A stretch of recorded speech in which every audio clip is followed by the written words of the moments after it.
Sa aking murang edad, natuto akong magtrabaho sa bukid at magbanat ng buto. Dahil sa kahirapan ng buhay at bilang panganay sa 5 magkakapatid, pagkatapos ko ng high school ay hindi na ako nagtuloy sa kolehiyo.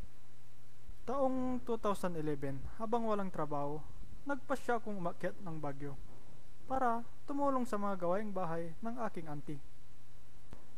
Namasukan din ako bilang isang latero at nagbantay ng isang house decor shop.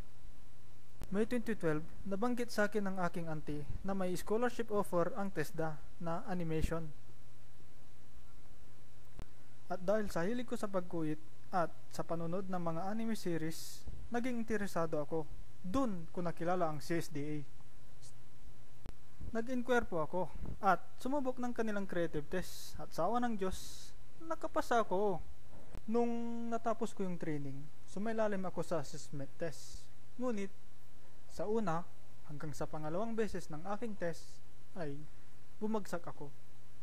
Ngunit hindi yun naging hadlang.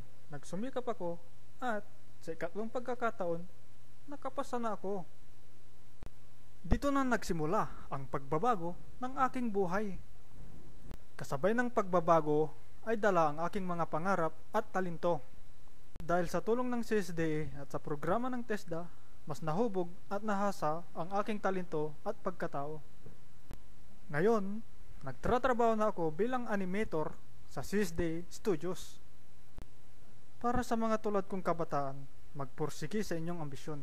Hindi hadlang ang mga pagsubok. Ako si Jack Daniel Chan. Sa TESDA, sumaya ang buhay ko. Buhay nyo'y sasaya rin sa TESDA.